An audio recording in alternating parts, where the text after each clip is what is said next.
Hello everyone and welcome back to the GeekWave. This is the low budget show. It's the show so low it has no budget, but we can finagle a way to get $200 million from Apple Television Productions and make a film in association with Matthew Vaughn. Woohoo, we did it, folks. It's the Matthew Vaughn episode. It kind of came out of nowhere solely because I didn't want to see Argyle. No intention to see Argyle, but then something miraculous happened. Somebody paid for my ticket to Argyle. So I said, okay, if you're paying, I'll go. And that is what happened. So I didn't pay to see Argyle. And now I get to see Argyle. And now we're going to talk about it. But we're going to talk about all of Matthew Vaughn. But, I don't know. Is it fun? Probably not. We got a lot of news to catch up because we missed a couple of weeks, and I figured let's just run through it all. I don't got much to say on the films of Matthew Vaughn. I probably have more to say on some of the news we're going to be talking about. Time of this recording is post the Super Bowl. We'll talk about that for a little bit. We have a little bit of things to talk about before we get there. Starting with this big piece of news that I actually guessed correctly a couple years ago. And that is that Millie Alcock will be playing Supergirl in the foreseeable future of the DC movie universe. So, I don't think Gunn has specified if she'll be appearing in Superman Legacy. I don't think so at the time of this. He's like, I don't know if I ever said she was in it. Wink, wink, nudge, nudge. It does make me think, because I know they hired a writer for Supergirl Woman of Tomorrow. It does lead you to believe that they have actually maybe locked down a director. They just haven't announced it yet. Maybe they're actually going to start production sooner than we think. Would not be surprised. That's all really exciting. You know, it's going to be a fun property. She's a talented young lady. Makes perfect sense to me that she's going to be appearing in this movie. Or in the foreseeable future of DC properties. She had a hard edge to her when she was in Game of Thrones, The House of the Dragon. So I'm all for it. I think she's a great choice. I called this when I did my Batmaning of series. I have now perfectly predicted 4 superhero casting announcements. And you go back to when I did a lot of more casting call stuff. I guessed Oscar Isaac as Moon Knight. I guessed Haley Steinfeld as Kate Bishop. And it might be in a deleted video now, but I also said Amber Heard as Mara. But now Millie Alcock as Supergirl. I'm pretty good at this. Maybe I should get an award for being a casting director. We'll come back to that. Because before we get to that piece of news, I want to talk about this one for a second, which is this film being worked on by Jason Reitman. It's called SNL 1975, and it's about the first lineup of SNL. Wow. Oh my goodness. This seems insane. You know, Jason Reitman has kind of made a name for himself ripping on his dad, where it's I'll take over my dad's franchise at Ghostbusters. Now I'll make a movie about my dad's friends. You're like, what? Why? So there's actually a lot of people in this, which is kind of crazy. I needed just to put it in the ether and my thoughts on it, where I'm like, this feels so inside baseball, where you're just I can't imagine truly, definitively getting excited for this property. It just seems so weird. So, Gabriel LaBelle will be playing Lorne Michaels, which is kind of cool to see. And he's ushered into the NBC Universal Universe by Dick Ebersol, played by Cooper Hoffman. And also Rachel Sennett's going to be in it. And you're like, that's kind of cool. And Dylan O'Brien and Lamorne Norris. And you're like, okay, everyone's playing somebody. Dylan O'Brien will be Dan Aykroyd, which you're like, I guess. Lamorne Morris will be Garrett Morris, who was a playwright before it, whatever, blah, blah, blah. Chevy Chase will be played by May December's Corey Michael Smith. And you're like, okay. Ugh. There's a list of guys you just know this generation loves to talk about. You know, Dan Aykroyd, Chevy Chase, and Lorne Michaels. 3 guys that young people just love to talk about. Gabriel LaBelle and Cooper Hoffman getting work is always exciting to see, but God, do I just not give a shit. Oh, This is so interesting. I just need to bring it up. I just find it so fascinating that Jason Reitman's career right now is kind of just like being associated with his dad as opposed to maybe like making his own thing. It's interesting. I find that to be very interesting. You know what else is interesting? That is the career of Tim Burton. Because we knew for a while now that he was filming the sequel to Beetlejuice. It is still coming out this year. September of 2024 is the newly titled Beetlejuice. Great title. It like you could do Beetlejuice, you could do Beetlejuicier, you could do More Juice the Beetle or whatever the fuck, but Beetlejuice, good title. I have nothing against that title. I think it rocks pretty hard. If I'm being honest. I do like it. You know what else I like is just the announcement of what Tim Burton's going to be doing next. Like this guy, he ain't retiring, you know? Going back to the well of Beetlejuice, it could be kind of like annoying to some people, but I feel like Burton's okay with it. He is 65 years old. He's dating Monica Bellucci, right? Ah, we love you. We love you. But here is his next project after working on this Beetlejuice thing. Tim Burton to direct Attack of the 50-Foot Woman remake with Gone Girl author Gillian Flynn. That's so cool. Like, I love Attack of the 50-Foot Woman. I'm going to be watching all those movies in the next couple of weeks if anybody's interested in seeing my thoughts on them. Just insanity. I love it. I literally love it too much. It might be one of my favorite things to ever exist. Tim Burton, a weird little freak, getting back into like his weird little freak era. I love it. You cast some hot piece of ass to turn into a giant woman to terrorize a town, and you got me and Tim Burton feeling the same way. This is fucking sexy. Like, who is a Tim Burton regular? Ava Green? Anne Hathaway? You know, like one of those types? Turns into a giant woman and steps on people. Ooh, me and Tim like the same thing, I guess. This is awesome. And like, Gillian Flynn is working on it too? Why? Why is she going to do that? I love it.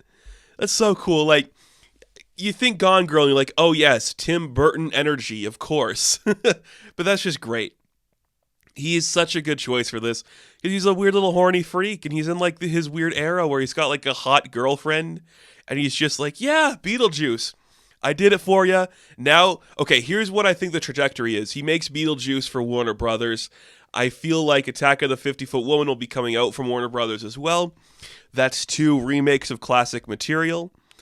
And then he can go ahead and like maybe get like a dream project greenlit or something. Just do something solely for himself. That's kind of exciting. I do respect that so much for him. Good job, dude. You earned that. Here's something that's kind of interesting, but kind of disgusting at the same time. The new Jurassic World movie is officially scheduled to come out next year. Yeah, 2025. We are 2 months into 2024, and the new Jurassic World film has officially been slated for July of 2025. No director, no writer attached, just, Universal looking to have somebody slide in there and take over the reins. You're like, what the hell? We can't let this franchise die. If it goes another year without being brought on, people are going to die. I don't know. It's crazy. It's really crazy. But I'm just like, why are we doing this? I don't get it. David Leitch was attached for a minute, but now he is not attached. So, next year, probably not, though. There will be a Jurassic World film in theaters the week after Superman, I think is what it was scheduled for. There was like a 1, 2, 3 punch where it was like something before Superman and then Jurassic World. Crazy. This is ridiculous. Like, that is so soon to do anything, and I don't understand that in any capacity, really. Ugh. Universal, you've been doing so good. You showed a really good trailer at the Super Bowl this year. Why are you doing this now? And here's something. I had to bring this up. We don't talk a lot about sports, but I had to bring this up because it's so fascinating. This is about ESPN. They are currently working on like a joint venture with Fox Sports, Warner Brothers, and Disney, which is ESPN. And they're going to be merging together to make a standalone streaming service of ESPN solely for sports. This is really interesting to me because it shows you collaboration between a lot of the major networks. So like Warner Brothers making the deal with Disney, that's kind of huge. It's like a really big deal. I know it's for sports, but that can easily bleed into something else too. And that's really exciting to see that there's like actual partnership involved in this. It could go away at a moment's notice. I just think it's very interesting. They're talking about a new streaming service coming, ESPN version of something, in 2025. Just two studios cornering the market on the entertainment industry of sports, which is always healthy and great to see. You know, it's not like this year saw success of Nickelodeon doing their own Super Bowl announcements, but whatever. I guess it does not matter in the slightest. This is cool, though. I think it's very interesting. It's probably not going to bleed over to film in any capacity. We're never going to see, like, Batman versus Predator, but whatever. It's kind of cool. Speaking of kind of cool, okay, Moana 2 coming out in November. This was originally supposed to be a Disney Plus streaming service, 6 episodes, but the powers that be at Disney condensed them into one 2-hour length movie. So there you go. I guess we could just do that now. Lin-Manuel Miranda is not doing the music, and I think some of the voice cast is not coming back. Dwayne Johnson and Alihi, I think, are, but I don't know about anybody else. You're like, okay, that's kind of interesting, I suppose, right? I think this, more than a lot of news, shows me there's no value in streaming anymore. Like, it doesn't feel like there's actually, like, strength coming to it. I don't know. I could be completely wrong, but a Moana 2 that was supposed to be a TV series, now becoming a feature-length movie? Are you telling me cinemas actually matter? That's what it sounds like. That's what I'm hearing. And now here's something completely different, but definitely worth talking about. This is a new category coming to the Academy Awards in the 2026 broadcast, which is Achievement in Film Casting. Casting directors are finally getting their own category at the Oscars. This has been a long time overdue. This has been talked about for a long time. And anybody who works in Hollywood at any level knows things move very slowly. It takes them forever to do anything. And the fact that this is actually happening at all is really cool. So come the 98th annual broadcast of the Academy Awards, the 24th category, I do believe, will be Achievement in Film Casting. Sorry. Because it's casting directors, which is great. Which makes you go like, okay, what movies in 2025 are coming out that could potentially get this award? You know, I mean, we'll have to wait and see. Right now, it'd be like, who's the casting director at Superman Legacy? That's like my first choice. Where I'm like, yeah, you've picked some good choices. You should probably win this. It's really cool. I think it's really exciting. I really do. I do like this a lot. Like, finally, stunt choreography next. Stunt performers next, you know? Just let's give that category in there. You know what else is really cool? The Predator. Remember when Prey came out a couple years ago and people were like, this is freaking sick? Well, Dan Trachtenberg is going to be returning to the world of Predator for a sequel to Prey. Prey will be getting a direct sequel, as well as a spin-off called Badlands, which is set in the future. So a Predator movie set in the future. It's finally somebody realized all you need to do for a Predator movie is just put the Predator in a place. And it's cool. It's freaking sick. That's awesome. Like, come on, that's so cool. Put him in the future? The future where he can fight, like, robots and drones and stuff? Hell yeah. That's sick. How does the Ultimate Hunter survive in a future world? Who knows? Oh my goodness. Sick. He could fight RoboCop. That's freaking awesome. Maybe he will fight RoboCop. I love Predator. I love when Predator is just cool again. R.I.P. to Carl Weathers, who passed away recently as well. God, it's just great to see Predator getting the love. We got an Alien movie coming out this year. Predator's taking off. Shit's kicking off, man. And we got apes. We got apes this year too. Hell yeah. Hell yeah, apes. More apes, please. Finally. And yes, folks, there was a Super Bowl recently. Kansas City did win. Travis Kelce did yell at his head coach, and he pushed him a little bit because they were losing in the first half. But at the end of overtime, they swept in and won. And Nickelodeon had a broadcast where literally the SpongeBob gang did commentary. You're like, this is it. This is the future. It's awesome. There's also a bunch of trailers, like 4. We're not going to spend too much time talking about them, so let's just go through them pretty quickly. First off, Deadpool 3. I have no interest. It doesn't look interesting to me. Don't care. Wicked. I wish I was more excited for this one. I liked the way it looked. I think the leads look pretty good, but the world at large does not look interesting. We did not have any music. What the fuck's up with that? Just saying. New trailer for Kingdom for the Planet of the Apes. Ugh, I'm so excited. Ugh, I'm so excited. And the most interesting trailer of the bunch was easily Lee Isaac Chung's Twisters. My God, the Twisters look so good. It looked so good. My goodness, like a real blockbuster from like the 90s, you know? Great action, which is just a big tornado and then another big tornado. It feels like a movie where we could actually build up movie stars, where it's like Daisy Edgar Jones, Glenn Powell, Anthony Ramos, David Cornsweet. Like, we're actually going to make movie stars again. It's really cool. It's really cool. It's super exciting. It's really fun. It looked awesome. I love it. Glenn Powell is quickly becoming a guy that people go to the cinema for, and that's awesome. He's had a great run in theaters lately, you know?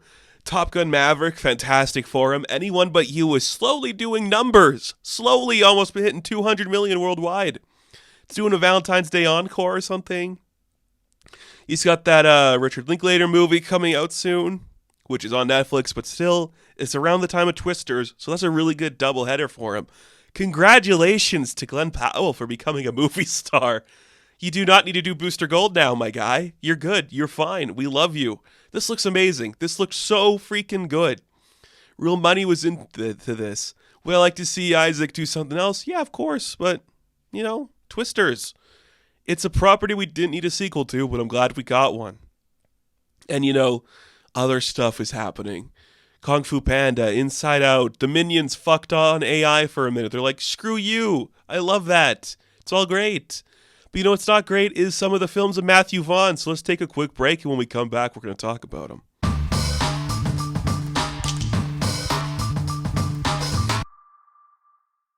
Every now and then, we venture into, like, the entire filmography of a director. We've done Sam Raimi, Sofia Coppola, George Miller, Christopher Nolan, Edgar Wright, Seth MacFarlane, Matt Groening. You know, people that have stuff that matters. I would say this, and you know what? I'm not even trying to be mean. I would honestly say all those people I just listened are way more interesting than Matthew Vaughn. I am so sorry to say it. Like, I don't know about Vaughn. I really don't know if I like him as a director or I think the stuff he has made has worked in spite of him. Because sometimes you see like a thing he's making and you're like, okay, Matthew, go off, King. You clearly have an idea in play that's specific to you that you want to do. And sometimes that works, and sometimes it doesn't. But he has gotten pretty lucky in his career, I'd say. I don't know. I don't think he's like, well, he's kind of like a contemporary, I should say, of like the Edgar Wrights, the Guy Ritchies. Like, he's clearly one of those, like, you know, UK-based directors. It's like, it's all flash and grime, but we have like a stylized substance to it where everything's kind of got like this cloak on it, you know? But he just, you could kind of see where it falls off for him. And that's not a criticism. You know, I'm not upset by that. You know the kind of things he wants to make, which is fine. It's like Sam Raimi. He wants to work in genre. He wants to heighten the genre in some aspect. And that's okay. But just from like the things we have seen recently, it's kind of like, dude, maybe the thing you're doing is not the thing people want to see anymore. And that can kind of be a problem. I think where it really falls off is after the first Kingsman, which we'll get into. And you know what? If you have been watching this channel for a while, you know I've already done a full video talking about the Kingsman franchise where I still don't understand why we're trying to do that. Like Vaughn, I know there was like an article that came out a couple like weeks ago where it's like, here is every spin-off or sequel thing planned for like the Kingsman Argyle universe, where it's like, here is a number of things we want to make in this world. And I'm like, don't. It hasn't worked since the first one. It hasn't worked since the first one. And do I want to see Taron Egerton come back and do Eggsy again? Of course I do. But I have something in my mind that kind of scares me that I think we're actually headed towards. And you know what? Let's talk about this right now before we get further into the list. I think Matthew Vaughn is Zack Snyder for fans of Mark Millar. Do you know how Zack Snyder has pretty much his entire career at DC, or even with Watchmen and 300, has clearly been influenced by Frank Miller? Like, that is his guy. He read The Dark Knight Returns when he was a boy and said, that is exactly what a comic book should be. That is how I feel about Matthew Vaughn and Mark Millar, where it's so clear that Millar has a style, and Millar's his own bag of worms. I do want to do a video talk about Mark Millar at some point. I think we could do this type of thing for a comic book creator. And he's got his own flair. It's definitely different than what Frank Miller's about, but it's kind of just like heightened, it's intense, and it's just more like, I love this art form. Let me talk about it in a bigger scale without actually giving any substance to the characters. Millar is all about the flash. You know, he's just like, here is something beautiful. I can whip out one of these really quick. And then I guess when I get all successful and Netflix doesn't want to take my deal, they can all come together in a movie called Big Game or a comic book called Big Game. And, you know, the first Kick-Ass can become a hero for the ambassadors, and Hit Girl can kill Eggsy, and everyone could just fight Jupiter's Ascending or whatever, you know. Like, he has that style. And Vaughn, he clearly loves that work. And he has said more than once that he wants to work in those worlds again. Like, he wants to do another Kick-Ass. He wants to reboot Kick-Ass. He wants to play with the Kingsmen some more. If these made more money, like if these were more successful, I could 100% see a world where we would be leading up to like 2028. It's Mark Millar's Big Game coming to Netflix. But they made one Netflix thing. It bombed hard. I think they have like the Magic Order coming out or is out. Nobody's talking about it. So it's all going to fail epically anyways. But it's just kind of interesting. At least I think it's interesting. You know, he kind of went down like, I'm trying to think of like a guy you could compare to his work. You know what? It's going to be an apt comparison. It's kind of like Jon Favreau, where Jon Favreau starts with like, I'm an indie director. I'm doing all these cool things. I'm making like cool appearances. I'm going to do a Christmas movie. Everyone's going to like it. Boom. I'm sucked into the big blockbuster machine. I'm going to literally invent the MCU. I'm going to literally invent Star Wars for Disney Plus. I'm going to literally invent The Lion King and Jungle Book for these things.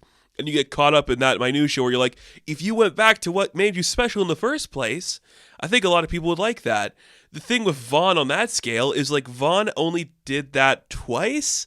Like he has his first two movies, Layer Cake, which is Daniel Craig is like a crime boss and he wants out of the game, and Stardust, which is like Sienna Miller. Is it Sienna Miller and Charlie Cox? And it's like, what if we did like a fantasy? Like those are his original properties. And they're like, yeah, he did that. And then it's like, boom, okay, I got a little bit of clout. I'm going to make Kick-Ass. That is the Matthew Vaughn approach. And it's just like, okay, I guess. So, I mean, I haven't seen Layer Cake in a while. It's kind of like those early 2000s British crime movie of the era, like your Lock, Stock, and Two Smoking Barrels, your Snatch, that kind of vibe. Because that's clearly, he's like a contemporary of those guys. He's on the level as a lot of those guys. But then his movies, like, they feel British, but they also feel like lack of Britishness. Like, they just become so incoherent. Where there's, like, nothing to them, It's weird. It's really weird. He's also in his 50s. Like, he's young. We could see a slew of these movies coming out at any moment, Like, I feel like he's got the clout to keep working. But Layer Cake, it's right there in that era where Guy Ritchie is popping off, making, like, those, things. Even, I would say maybe, like, Danny Boyle, too. Like, you could see Layer Cake kind of being, like, well, I mean, Trainspotting's a little bit before that, but just, like, that Euro grunge, here's this stylized shoot of it. It's definitely that era. It's definitely that feel. And then Stardust is just like an original property. And I think is it original? Or is this, I'm now just remembering, like, did Neil Gaiman make something called Stardust? Is it based on the Neil Gaiman one? Oh, okay, it is. So, yeah, okay. There, never mind. Miller's, I keep saying I keep going Millar and Vaughn. Vaughn has never really had an original idea then, has he? Okay. I take it all back. I thought Stardust was his original property. It's based on the one from Neil Gaiman. So, Millar's actually never had an original idea. Okay. Yeah, based on the 1990 novel of the same name, it features ensemble cast, blah, blah, blah. It follows Tristan, a young man in the fictional town of Wall in England. Wall is a town, whatever. Yeah. I remember watching this movie, and I'm like, okay, I know what we're doing here. I don't really think about it that often. But it's kind of crazy, the career that Vaughn has actually had, because, okay, he goes from Layer Cake, which is like, it's indie almost, and it's just like, here's like this quiet British film. We're going to tackle like Neil Gaiman, which I guess was like the era Gaiman was getting all his stuff developed, because then a couple years later is Coraline. So, like, yeah, that's when it would be. That's probably like around the first time, too, that like Sandman went into like the domain, and people were like, we could do a Sandman. Like, that's around the era, I would say. Like, I do think so. So he does those. And then his next big thing is Kick-Ass. And Kick-Ass kind of, it comes out at like that perfect time, because we've had the Batman Begins, we've had Iron Man, and we're just like, we kind of want to see some edge to it. And I Kick-Ass is a property I've never loved. Like, I respect what Millar did. And I think like the time that book actually came out, it works better than always going back to the well later on. We're like doing Kick-Ass today. I just don't see the appeal or think there's anything to celebrate. But in 2010, doing a Kick-Ass movie, a relatively recent book, and, we're kind of like seeing the rise of this property, so it makes sense to do like an indie darling like that. It is kind of cool. It does have like that heightened sense of like the low crime stakes that Vaughn is kind of famous for in Layer Cake, so it works in that capacity. That makes it work pretty well. He doesn't come to do the sequel a couple years later, but you're like, okay, I know what we're doing here. I'm okay with that. It is a fine movie. I feel like if I went back and watched it again, I'd be like, hey, this is pretty good. But as it stands, I like it more as like a memory in my head. It's just like, yeah, we did attempt Kick-Ass. That was big for a minute. People liked it. It didn't do like big box office, but we also were like right before we could really kick that off. And then that starts the love affair with Matthew Vaughn and comic books. And look, I have nothing against a nerd making movies. Like, go ahead, babe, like, it's cool to see that. It's cool to see, like, a guy who gets comic books make comic book stuff. That's pretty cool. But then you see what happens to him later, and you're like, okay, it's kind of all downhill. After that, his immediate follow-up to Kick-Ass is to relaunch the X-Men franchise, which, like, I'm okay. Because X-Men is kind of like a fantasy property. You got like big characters and stuff like that. So you get X-Men First Class, which is like it's set in the 60s, and we're going to change the characters. So it's going to focus on like a young Xavier and a young Magneto, and we're going to see like their rise to power. It's going to be like about the Cuba Missile Crisis and everything like that. And it's kind of a cool idea, Like, there's something there. I'm not going to speak against that. You start building out your cast a little bit. We're going to give you origins to different characters. Kevin Bacon's going to play Sebastian Shaw. It's kind of cool. Like, the X-Men movie. We like just talked about the X-Men movies a couple months ago. They're kind of complicated,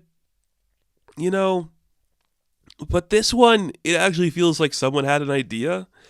It's like, I'll say this. Vaughn has pretty much for his whole career directed his own scripts. He's really good at doing that. And when we get to his latest film, you'll see why that's bad. But no, like First Class is well made. It's a strong movie. You have a great cast. What I wonder if it's the journeyman thing where because it's such like a strong script, if you had somebody else working on Vaughn's script, it would work better. It just seemed like that's the peak. He doesn't come back to do any other X-Men movie. He gets producing credits on some of the later ones. He gets a story credit for Days of Future Past.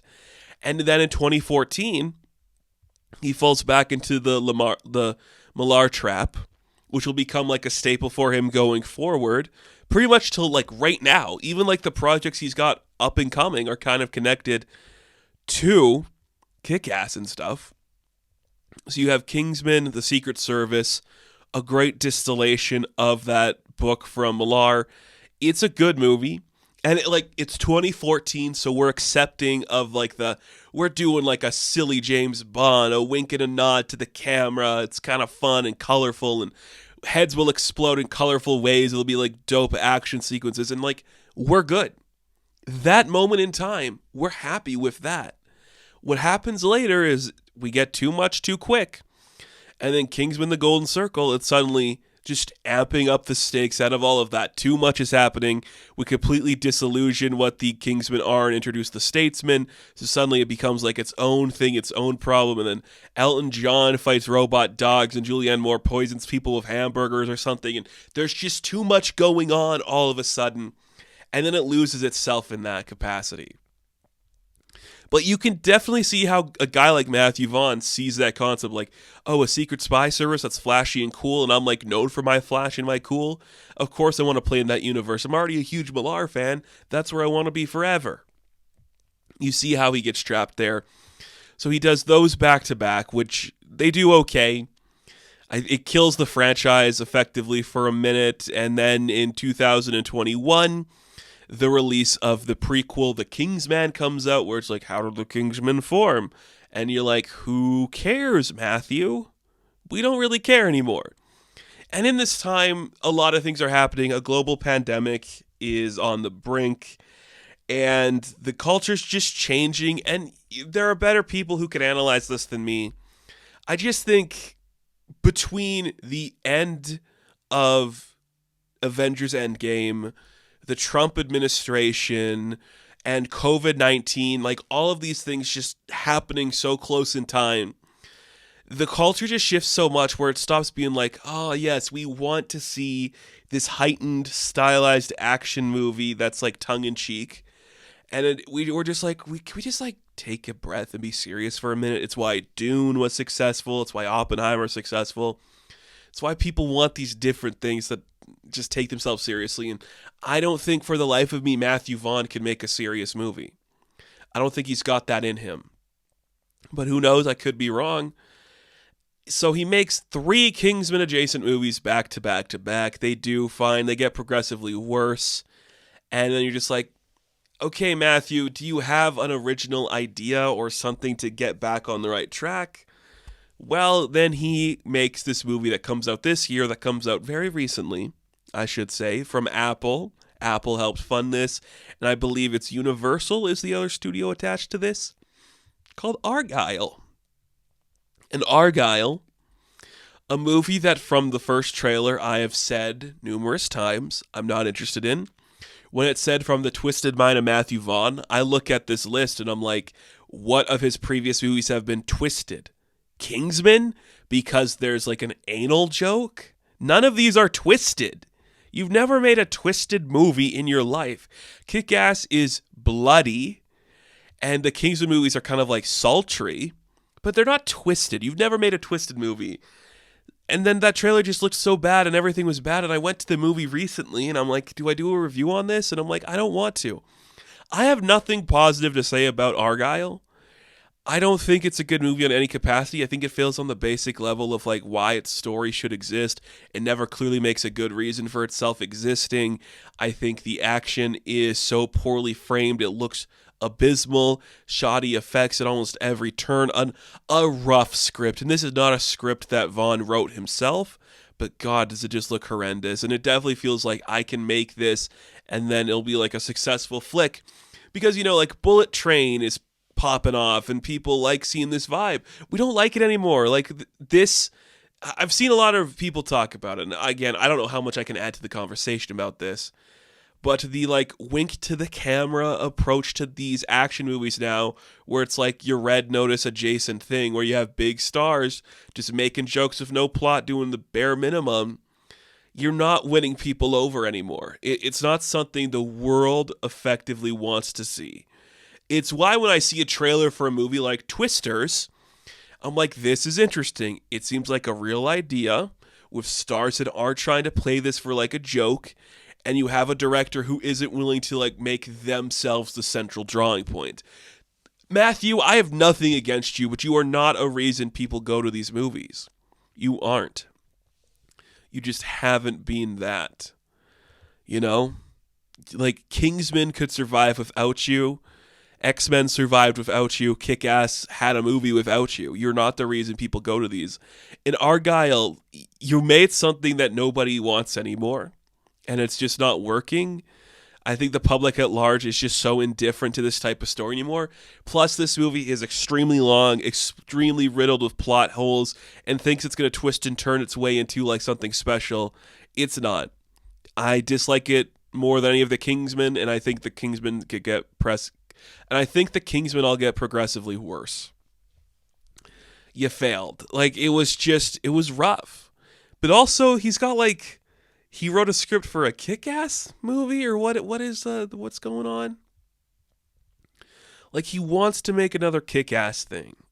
And you're like, please, for the love of God, don't make another Kick-Ass thing. We don't really want to see it. We don't really need it. Nobody's like clamoring for it. And then he's got an untitled project. What is this? In February 2024, Matthew Vaughn revealed that he had shot a secret film in the spy genre, tentatively titled Project X, with Chris Hemsworth and Sam Rockwell in lead roles. Principal photography had been completed in 11 weeks. Vaughn said it is a very special movie and has that similar impact as Kick-Ass. The film features Vaughn's stunt team and was described as being reinventing the action film genre. No. So when is this coming out, Matthew? Sometime? An 11-week shoot with a Chris Hemsworth and Sam Rockwell movie. That does sound interesting, but you have not proven to me you understand the spy genre that well. You're not reinventing the action genre. You're not Chad Stahelski, you know? Like, you've kind of become like the David Leitch, where I'm like, you could probably be attached to any big movie, and the fact that you're attached isn't surprising, but it doesn't make me go like, oh, finally, someone who clearly understands an action movie. You have the good, you have the good flair. You know how to make that work. God, it's annoying, but I look at this list, right? Layer Cake, Stardust, Kick-Ass, First Class, Kingsman, The Kingsman, Argylle. It's not a really good list. My favorite would probably be The Kingsman, The Secret Service, and X-Men First Class, but God, I don't really care about any of these. The more I think about it, I think The Kingsman is just like too cool for school vibes that nobody really wants to see anymore, and it's only working because Taron Egerton's like a hot piece of ass and people like him. That's what makes it work. But just taking him away from that, who cares? And Argyle, you really just you missed something special, and you set yourself up to be like this cool spy thriller, but you really weren't, and you just looked bad. And if you want to play with Mark Millar for the rest of your career, go for it. Like, if you want to adapt any more of Mark Millar's work, I am all for you doing that. I have nothing against that. If we ever get to the point where you want to make a fucking, big game movie, you go ahead. What else do we got here? I'm looking at Mark Millar's work right now. Super Crooks, perfect for you. Go ahead. The Ambassadors will never get that movie. That does not matter. Nemesis, if you want to do like a takedown of like modern R-rated comic book stuff, which I know you do because that's your pitch for a Kick-Ass reboot, do Nemesis. Shit on the Batman movie for a minute. Do Nemesis. That's what you should do. That's the only thing I want you to touch. I get Sharky the Bounty Hunter, like maybe. I don't know. Trouble. Yeah, Trouble. Do you remember Trouble? Do you remember Trouble when it's like, what if Aunt May was actually Peter's mom or something? Like that weird book from the Dotsons? I don't know. Matthew, I wish I liked you more. You've made plenty of bad movies and you think you're more edgy than you are. Whatever. I'm not a fan. But I'm glad you get to keep making stuff because it's interesting to see how good you are at things. And it's kind of annoying that you're like rumored to be directing like a Damien Chazelle script. He made Babylon and it failed, but you get to make, fucking Argyle and it's annoying. It sucks. I hate that you get everything you want, but whatever. I'm excited for the next one. Do another Kick-Ass. Give me a reason to go back and watch those movies. I would be okay with it because I don't care. Maybe fucking Spawn, whatever. It's going to do it for this one. Short one, whatever. It's Matthew Vaughn. We'll be back next week with another episode, but thank you all for watching this video. Be sure to like and subscribe to the channel. As always, you can check me out on Instagram, TikTok, and Twitter. And of course, I will catch you in the next one. Have fun. Stay safe. Good luck. Cheers, Matthew.